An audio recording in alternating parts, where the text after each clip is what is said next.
Hi friends, welcome back to my channel Reesha smart and smile. ఈరోజు మన ఛానల్లో fruit కస్టర్డ్ని ఏ విధంగా రెడీ చేసుకోవాలో చూసేద్దామా. నేను చెప్పిన ప్రాసెస్లో కనుక చేసినట్లయితే టేస్ట్ చాలా బాగుంటుంది ఫ్రెండ్స్. ముందుగా ఈ ఫ్రూట్ కస్టర్డ్కి ఫుల్ క్రీమ్ మిల్క్ని ఒక హాఫ్ లీటర్ వరకు తీసుకోండి. ఇప్పుడు స్టవ్ ఆన్ చేసుకోండి. స్టవ్ ఫ్లేమ్ అనేది మీడియంలో పెట్టేసుకోండి ఫ్రెండ్స్. ఇప్పుడు ఒక 3 మరుగులు వచ్చేంత వరకు ఈ పాలని మరగబెట్టుకుందాం. ఎక్కువసేపు అవసరం లేదు, మనకి ఒక 3 మరుగులు అయితే సరిపోతుంది. మనకి ఈ విధంగా పైకి వస్తుంటుంది కదా మీగడ అనేది. ఈ విధంగా మళ్ళీ పాలల్లో మిక్స్ చేసుకుంటూ గిన్నె అంచులను ఎక్కడ అంటుకోకుండా ఈ విధంగా పాలల్లోనే మిక్స్ చేసేసుకోవాలి. ఫ్రూట్ కస్టర్డ్కి పాలు అనేది చాలా ఇంపార్టెన్స్ ఇస్తుంది ఫ్రెండ్స్. ఎందుకంటే పాలల్లోనే మనకి టేస్ట్ అనేది ఉంటుంది. అందుకే పాలు కూడా మనం ఫుల్ క్రీమ్ పాలని తీసుకున్నాం. టేస్ట్ అనేది చాలా బాగుంటుంది ఫుల్ క్రీమ్ మిల్క్ అయితే. ఇప్పుడు ఇందులో ఒక పావు కప్పు వరకు షుగర్ని యాడ్ చేసుకుని మిక్స్ చేసేసుకుందాం. ఇప్పుడు మనము కస్టర్డ్ పౌడర్ని యాడ్ చేసుకోవాలి. అంటే నేనైతే కస్టర్డ్ పౌడర్ని వెనిలా ఫ్లేవర్ ఉండేది తీసుకున్నాను ఫ్రెండ్స్. మీరు కూడా మీకు చాలా రకాల ఫ్లేవర్స్ ఉంటాయి కదా, మీకు ఏ ఫ్లేవర్ ఇష్టం ఉంటే అది తీసుకోండి.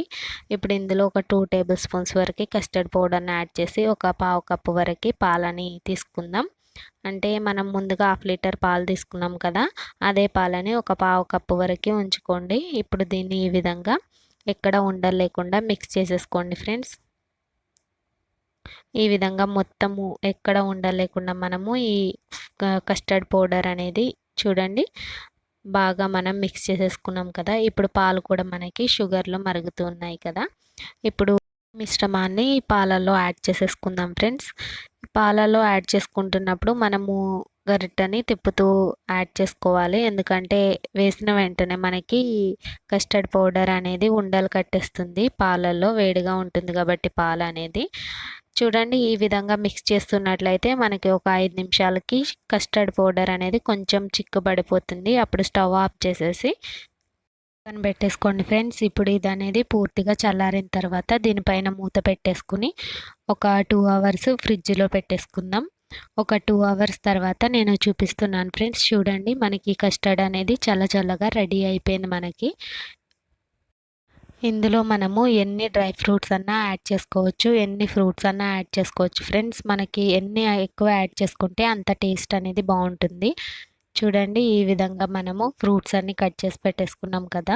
ఇప్పుడు ఇందులో ఒక 2 స్పూన్స్ వరకు కస్టర్డ్ని తీసుకుని ఇందులో కొన్ని యాపిల్ ముక్కల్ని నేను పీలప్ చేసేసి పెట్టేసుకున్నాను ముందు కట్ చేసుకుని, అవి యాడ్ చేసుకుంటున్నాను. ఇంకా బనానా అండ్ పొమగ్రానైట్ దానిమ్మ గింజలను కూడా యాడ్ చేసేసుకుని ఈ విధంగా మొత్తం మిక్స్ చేసేసుకుంటున్నాను ఒక సర్వింగ్ బౌల్లోకి.